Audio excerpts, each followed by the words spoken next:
क्या हम सच में बंदरों से आए हैं? यह सवाल शायद आपके मन में भी कभी न कभी आया होगा। आपने स्कूल की किताबों में पढ़ा होगा कि इंसान बंदरों से विकसित हुआ। फिर आपने चिड़ियाघर में एक बंदर को देखा और सोचा, क्या सच में ये हमारा पूर्वज है? या फिर आपने किसी को मजाक में ये कहते सुना होगा कि हम बंदरों की औलाद हैं। लेकिन क्या विज्ञान भी यही कहता है? आज हम इसी सवाल की गहरी, वैज्ञानिक और रोमांचक जांच करेंगे। हम समय की सुरंग में पीछे जाएंगे, जीवाश्मों की धूल झाड़ेंगे, डीएनए के सुराग पकड़ेंगे और पुरातत्व की परतें खोलेंगे। ये सिर्फ एक कहानी नहीं है, ये हम सबके भीतर लिखी एक जीवित गाथा है। तो चलिए सबसे पहले उस बुनियादी गलतफहमी को साफ करते हैं जो अक्सर फैलाई जाती है। इंसान आज के बंदरों से नहीं आया। हाँ, सुनने में थोड़ा उल्टा लग सकता है, लेकिन यही सच है। हम और आज के बंदर, जैसे चिंपैंजी, गोरिल्ला, लंगूर, सब एक ही प्राचीन पूर्वज की अलग अलग शाखाएं हैं। इसे एक विशाल परिवार के पेड़ की तरह समझिए। किसी जमाने में हमारे और बंदरों के पूर्वज एक ही थे, फिर रास्ते बंट गए। एक शाखा उस दिशा में गई जो आज के चिंपैंजी और बोनोबो बनी। दूसरी शाखा ने धीरे धीरे उस रूप को गढ़ा जो अंततः हम तक पहुंचा। तो सवाल ये उठता है कि आखिर ये अलगाव कब और क्यों हुआ? इसका जवाब हमारे डीएनए में छिपा है। वैज्ञानिकों ने एक अद्भुत तकनीक विकसित की है जिसे आणविक घड़ी कहते हैं। ये घड़ी जीवों के डीएनए में होने वाले बदलावों की रफ्तार को मापती है। हर पीढ़ी में जीन में छोटे छोटे उत्परिवर्तन होते हैं जो एक स्थिर गति से जमा होते रहते हैं। इन उत्परिवर्तनों की गिनती करके हम गणना कर सकते हैं कि दो प्रजातियां कितने समय पहले अलग हुई थी। इसी आणविक घड़ी ने हमें बताया कि इंसान और चिंपैंजी की राहें करीब 60 से 80 लाख वर्ष पहले जुदा हुई। ध्यान दीजिए, ये कोई अंदाजा नहीं बल्कि डीएनए के सूक्ष्म अध्ययन का नतीजा है। तो अब ये साफ है कि हम बंदरों से नहीं आए, बल्कि हम और बंदर करोड़ों साल पहले एक ही स्रोत से निकले थे। लेकिन क्या आपने कभी सोचा है कि उस साझा पूर्वज ने आखिर अपना पहला कदम मैदान की तरफ क्यों बढ़ाया? इसका जवाब धरती की गहराइयों में दबा है। भूगर्भीय हलचलों की कहानी में आज से करीब 1 से 2 करोड़ वर्ष पहले तक अफ्रीका का बड़ा हिस्सा घने उष्णकटिबंधीय वनों से ढका था। हमारे वानर जैसे पूर्वज पेड़ों पर आराम से जीवन बिता रहे थे। फिर धरती की भीतरी प्लेटों में खिंचाव शुरू हुआ और पूर्वी अफ्रीका में एक विशाल दरार बनने लगी, जिसे आज हम ग्रेट रिफ्ट वैली के नाम से जानते हैं। इस दरार ने पूर्वी हिस्से को ऊपर उठा दिया, जिससे हिंद महासागर से आने वाली नम हवाएं रुक गईं। जंगल सिकुड़ने लगे और उनकी जगह घास के मैदानों ने ले ली। अब हमारे उन पूर्वजों के सामने एक कठिन चुनौती थी। या तो सिकुड़ते जंगलों के साथ पीछे हटते जाओ या नए खुले वातावरण में जीने का साहस जुटाओ। यही वो ऐतिहासिक मोड़ था जिसने हमें इंसान बनने की राह पर धकेल दिया। खुले मैदान में जिंदा रहने के लिए दूर तक देखना जरूरी था ताकि शिकारी जानवरों को पहचाना जा सके। 2 पैरों पर खड़े होने से ऊंचाई मिली और हाथ खाली हो गए। धीरे धीरे जो प्राणी ज्यादा सीधा चल पाते थे वे बच गए और उनकी संतानें आगे बढ़ीं। यह प्राकृतिक चयन का वही सिद्धांत था जिसे डार्विन ने समझाया। लेकिन इसकी शुरुआत मैदानों की धूप और खतरों की आंच में पक रही थी। अब हम उन चेहरों से मिलते हैं जो इस बदलाव के सबसे पुराने गवाह हैं। साल 2001 में चाड देश के जुराब रेगिस्तान में वैज्ञानिकों को एक खोपड़ी का टुकड़ा मिला। उसका नाम रखा गया तुमाई, जिसका स्थानीय भाषा में मतलब है जीवन की आशा। इसका वैज्ञानिक नाम है सहेलेंथ्रोपस चाडेंसिस। जब वैज्ञानिकों ने कार्बन डेटिंग की बजाय यूरेनियम सीसा विधि से आसपास की चट्टानों की उम्र नापी तो पता चला कि यह जीवाश्म लगभग 70 लाख वर्ष पुराना है। यह आज तक मिला इंसानी वंश का सबसे प्राचीन जीवाश्म है। खोपड़ी की संरचना बताती है कि रीढ़ की हड्डी खोपड़ी के नीचे सीधी जुड़ती थी, न कि पीछे से जैसा चौपायों में होता है। मतलब तुम्हारी 2 पैरों पर चलने की कला कुछ हद तक सीख चुका था। उसका चेहरा बंदरों से मिलता जुलता था, लेकिन दांतों की मोटी इनेमल परत और छोटे कैनाइन दांत संकेत देते हैं कि वह आधुनिक वानरों से भिन्न था। तो ये थी हमारे वंशवृक्ष की सबसे पुरानी जड़ की खोज। अब हम उस शाखा पर चलते हैं जहां से 2 पैरों की क्रांति ने गति पकड़ी। इसके बाद कीनिया की टुगेन पहाड़ियों में एक और चौंकाने वाला अवशेष मिला। यह एक जांघ की हड्डी थी जिसे ओरोरिन टुगेनेंसिस नाम दिया गया। कार्बन डेटिंग के लिए यह जीवाश्म बहुत पुराना था, इसलिए पोटेशियम आर्गन विधि से पास की ज्वालामुखी राख की परतों की उम्र मापी गई और समय निकला करीब 60 लाख वर्ष। हड्डी के जोड़ का कोण दर्शाता है कि यह प्राणी सीधा चलता था, लेकिन उंगलियां अब भी पेड़ की डाल पकड़ने लायक मुड़ी हुई थी। मानो प्रकृति अभी भी दो डिजाइनों के बीच प्रयोग कर रही थी। फिर इथियोपिया के अवाश क्षेत्र से आरडी नामक एक लगभग पूर्ण कंकाल मिला, जिसे आर्डिपिथेकस रेमिडस कहा गया। इसकी उम्र 44 लाख वर्ष आंकी गई। आरडी का अंगूठा पकड़ने में सक्षम था, लेकिन उसकी श्रोणी की हड्डी चौड़ी और मजबूत थी, जो दो पैरों पर संतुलन बनाने के काम आती थी। वह जमीन पर चल भी सकता था और जरूरत पड़ने पर पेड़ पर चढ़ भी सकता था। यह मध्यवर्ती अवस्था डार्विन के सिद्धांत के लिए एक जीवित प्रमाण की तरह थी, जो दिखाती है कि बदलाव अचानक नहीं बल्कि धीरे धीरे आया। अब हम उस नायिका से मिलते हैं जिसने पूरी दुनिया को हिलाकर रख दिया। साल 1974, इथियोपिया का हदार इलाका। जीवाश्म वैज्ञानिक डोनाल्ड जोहानसन और उनकी टीम एक पहाड़ी पर पुरानी हड्डियां खोज रहे थे। तभी उन्हें एक हाथ की हड्डी दिखी, फिर खोपड़ी का टुकड़ा, फिर पसलियां, जांग, रीढ़। धीरे धीरे उन्होंने एक ही प्राणी का 40% से ज्यादा कंकाल जोड़ लिया। उस शाम उनके कैंप में बीटल्स का गाना Lucy in the sky with diamonds बज रहा था, और उसी पर इस कंकाल का नाम पड़ गया लूसी। वैज्ञानिक नाम रखा गया ऑस्ट्रेलोपिथेकस एफ्रेंसिस। लूसी की उम्र कार्बन डेटिंग की सीमा से बाहर थी, इसलिए ज्वालामुखीय चट्टानों की पोटेशियम आर्गन डेटिंग से इसकी आयु लगभग 32 लाख वर्ष निकली। लूसी ने सारी पुरानी मान्यताएं तोड़ दी।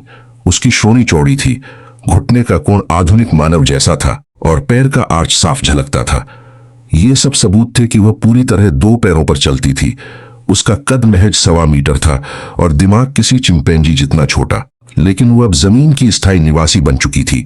लूसी के साथ मिले जीवाश्मों से पता चला कि ये प्राणी छोटे झुंडों में रहते थे और फल, बीज व जड़ें खाकर गुजारा करते थे। और अगर किसी को अब भी लूसी के चलने पर शक हो, तो इथियोपिया से कुछ ही दूर लायतोली में एक और चमत्कार मिला। वहां ज्वालामुखी की राख में 3 जोड़ी पैरों के निशान सुरक्षित पाए गए, जो 36 लाख वर्ष पुराने हैं। गीली राख पर कोई प्राणी चला, फिर धूप में राख पक्की हो गई और ऊपर और परतें जम गई।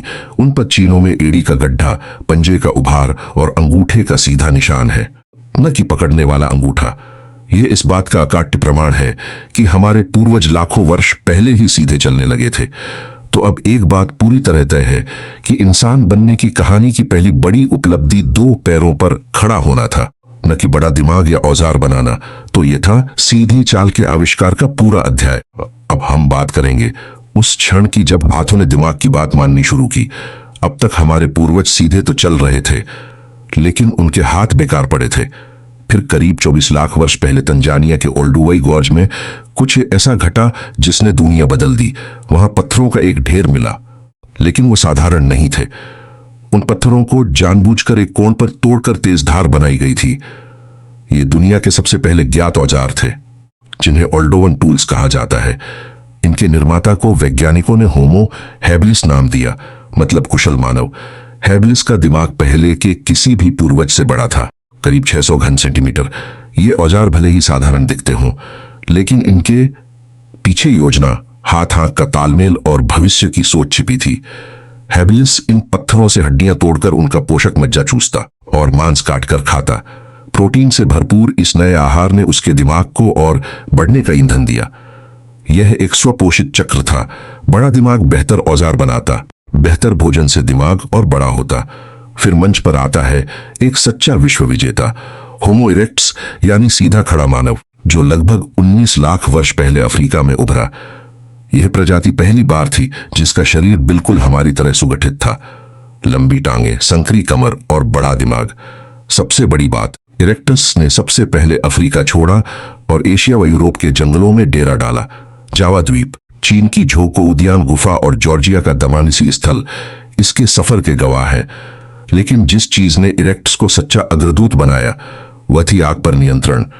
गुफाओं में जली अंगीठियां, जली हुई हड्डियां और राख की मोटी तहें इस बात का सबूत है कि इरेक्टस ने आग जलाना और उसे बनाए रखना सीख लिया था।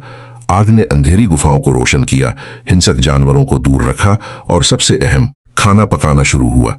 पका हुआ भोजन नरम सुपाच्य था, जिससे आंतों का आकार छोटा हुआ और बची ऊर्जा सीधे दिमाग की तरफ दौड़ गई। इरेक्टस ने एक और बड़ा काम किया, वह था बेहतर हाथ की कुल्हाड़ी बनाना, जिसे अशूलियन औजार कहते हैं। ये औजार दोनों तरफ से सममित और अश्रुबूंद के आकार के होते थे और हजारों साल तक बिना किसी बदलाव के इस्तेमाल होते रहे। इस दौरान संवाद के बीज भी पड़े, भले ही शब्द न रहे हों, लेकिन सामूहिक शिकार और आग की देखभाल के लिए किसी न किसी तरह की परिभाषा की जरूरत जरूर पैदा हुई होगी। तो ये थी आग और औजारों की जोड़ी की शक्ति, जिसने इंसान को पहली बार विश्व पटल पर स्थापित किया। लेकिन अब आते हैं हमारे सबसे रहस्यमयी रिश्तेदारों की ओर। समय आगे बढ़ा और धरती बर्फ की चादर में लिपटने लगी। यूरोप के सर्द मैदानों में एक बेहद मजबूत कदकाठी वाला मानव रहता था, निएंडरथल। इसका वैज्ञानिक नाम होमो निएंडरथेलेंसिस है और ये करीब 4 लाख साल पहले विकसित हुए।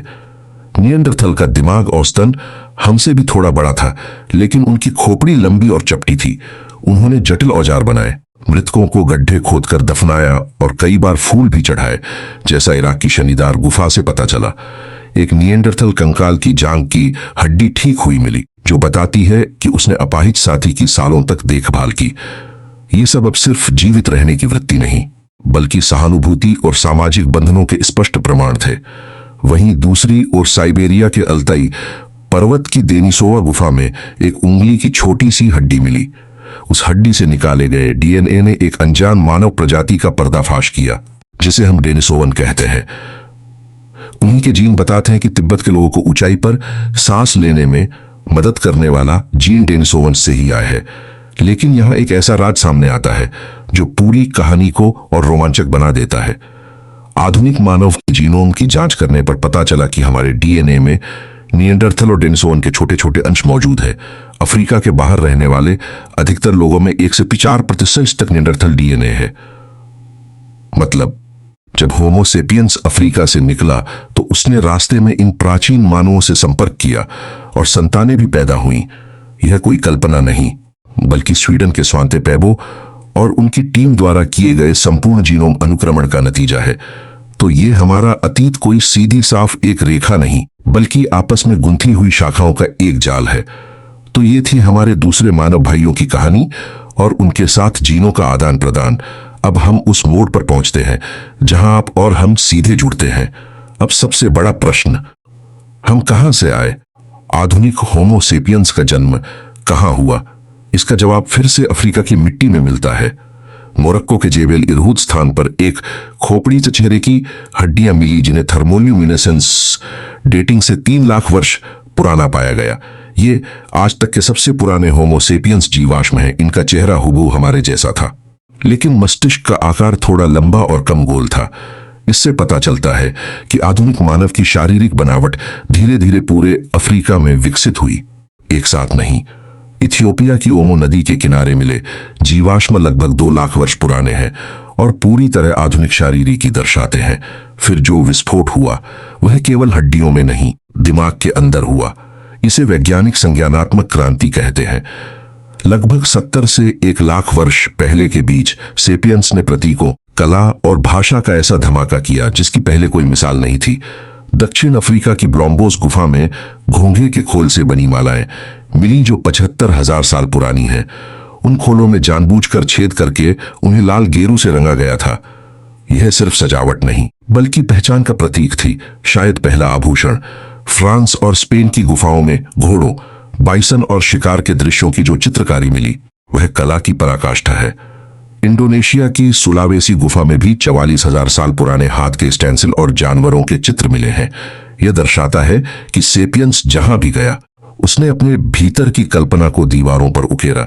लेकिन सवाल यह है कि आखिर हमने पूरी दुनिया पर राज कैसे किया जबकि बाकी मानव प्रजातियां विलुप्त हो गईं? इसके पीछे एक नहीं, कई कारण रहे होंगे। हमारी भाषा बेहद लचीली और जटिल थी, जिससे हम बड़े समूहों में सहयोग कर सकते थे और अफवाहें फैला सकते थे। हम कहानियां गढ़ सकते थे, मिथक बना सकते थे और हजारों अजनबियों को एक झंडे के नीचे इकट्ठा कर सकते थे।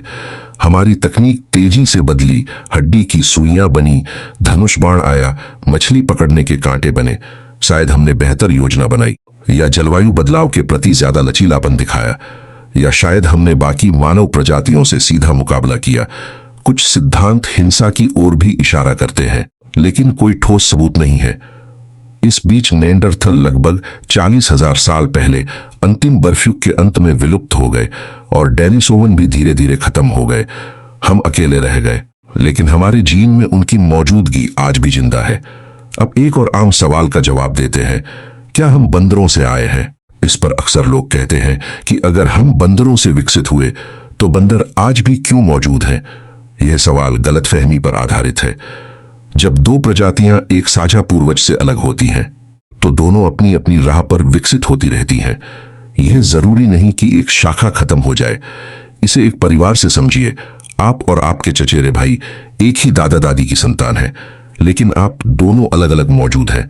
उसी तरह आधुनिक चिंपैंजी और मानव दोनों उस प्राचीन पूर्वज के वंशज हैं और दोनों ने लाखों साल में अपने अपने अनुकूलन विकसित किए। चिंपैंजी जंगल में रहे, उनकी भुजाएं मजबूत हुई। हम मैदान में आए, हमारा दिमाग बड़ा हुआ। कोई एक दूसरे का पूर्वज नहीं है। तो अब तक हमने जीवाश्मों की गवाही, डीएनए की कुंडली और प्राचीन औजारों का सफर देख लिया है। लेकिन एक सवाल शायद अब भी मन में कौंध रहा हो कि आखिर इन तारीखों पर हम इतना भरोसा कैसे कर लेते हैं। यही विज्ञान की असली ताकत सामने आती है, डेटिंग तकनीकों के रूप में। सबसे पहले बात करते हैं कार्बन 14 डेटिंग की। हर जीवित प्राणी वातावरण से कार्बन का एक रेडियो एक्टिव रूप कार्बन 14 सोखता है जैसे ही उसकी मृत्यु होती है। कार्बन 14 एक निश्चित गति से टूटने लगता है। उसके बचे हुए अंश को मापकर हम पता लगा सकते हैं कि उसे मरे कितना समय बीता। लेकिन यह विधि 50,000 साल तक ही सटीक काम करती है। लूसी या तुमाई जैसे लाखों करोड़ों साल पुराने जीवाश्मों के लिए दूसरी विधियां चाहिए। पोटेशियम आर्गन डेटिंग ज्वालामुखी चट्टानों में मौजूद रेडियो एक्टिव पोटेशियम के आर्गन में बदलने की दर नापती है, जिससे करोड़ों साल की उम्र जानी जा सकती है। यूरेनियम सीसा डेटिंग और भी पुरानी चट्टानों के लिए इस्तेमाल होती है। इसके अलावा पुराचुंबकत्व विधि चट्टानों में दर्ज पृथ्वी के चुंबकीय क्षेत्र के उलटफेर को पढ़ती है, जो एक वैश्विक घड़ी का काम करती है। इन सब विधियों को एक दूसरे से क्रॉस चेक करके वैज्ञानिक एक सुदृढ़ समय रेखा बनाते हैं। तो ये था उम्र मापन का विज्ञान, जिसने हर हड्डी और हर पत्थर को एक तारीख दी। और अब हम अपनी कहानी के अंतिम और सबसे रोमांचक मोड़ पर आते हैं। लगभग 70,000 वर्ष पहले अफ्रीका में मानव की आबादी बेहद कम रह गई थी, शायद कुछ हजार की संख्या में, जैसा आनुवंशिक अध्ययन बताते हैं। फिर एक छोटा सा समूह, शायद जिज्ञासा से, शायद जलवायु के दबाव में, लाल सागर के दक्षिणी मुहाने को पार करके अरब प्रायद्वीप में दाखिल हुआ। यहीं से शुरू हुआ वो महाप्रयाण जिसने पूरी धरती को हमारे कदमों से भर दिया। कुछ समूह समुद्र तट के सहारे भारत की ओर बढ़े, फिर दक्षिण पूर्व एशिया होते हुए ऑस्ट्रेलिया पहुंचे। वहां मुंगो झील के पास 65,000 साल पुराने मानव अवशेष मिलते हैं। दूसरे समूह उत्तर की ओर मुड़े और मध्य एशिया के घास के मैदानों से होते हुए यूरोप पहुंचे, जहां उनका सामना निएंडरथल से हुआ। तीसरी लहर ने पूर्वोत्तर एशिया की बर्फीली राह पकड़ी और बेरिंगिया नामक स्थल पुल से होकर अमेरिका महाद्वीप में प्रवेश किया। हर जगह इंसान ने खुद को वहां के मौसम, भोजन और चुनौतियों के हिसाब से ढाला। त्वचा का रंग, बालों की बनावट, कद, चेहरे की बनावट, सब पर्यावरण के हिसाब से छटते और निखरते गए। लेकिन उन सबके भीतर एक ही अफ्रीकी विरासत बहती रही। इसका प्रमाण है हमारा माइटोकॉन्ड्रियल डीएनए, जो मां से बच्चों में जाता है और सबको एक ही माइटोकॉन्ड्रियल ईव तक ले जाता है, जो करीब 2 लाख साल पहले अफ्रीका में रहती थी। तो आइए अब वापस उसी पहले सवाल पर आते हैं, क्या हम सच में बंदरों से आए हैं? इसका वैज्ञानिक उत्तर है नहीं। हम बंदरों के वंशज नहीं हैं। हम प्राइमेट नामक वर्ग के सदस्य हैं और हमारे पूर्वजों ने लाखों साल पहले उस शाखा को चुना जो आधुनिक वानरों और मानवों में बंटी। हम उस प्राचीन वानर की संतान हैं जिसने सीधा चलना, सोचना, बनाना और कल्पना करना सीखा। हमारी यात्रा उस पल से शुरू हुई जब एक प्राणी 2 पैरों पर खड़ा हुआ और तब से लेकर आज तक हर पीढ़ी ने उसमें अपना अध्याय जोड़ा। हम अब भी विकसित हो रहे हैं। हमारी बुद्धि, हमारी भाषा, हमारी तकनीक हर दिन एक नया मोड़ ले रही है। अगली बार जब आप आईने में देखें तो याद रखें कि आपकी आंखों के पीछे 70 लाख साल का इतिहास झांक रहा है। आपकी हथेली की रेखाओं में उसी पहले औजार बनाने वाले का स्पर्श है और आपके सपनों में उसी गुफा चित्रकार की कल्पना सांस ले रही है। हम बंदरों से नहीं आए, हम एक साझा जड़ से आए हैं और यही सच हमें और भी अद्भुत बनाता है। अगले एपिसोड में हम बात करेंगे कि क्या ब्रह्मांड में हम अकेले हैं या कहीं और भी जीवन का विकास हो रहा है। तब तक के लिए विज्ञान की इस राह पर चलते रहिए। सवाल पूछते रहिए और सीखते रहिए।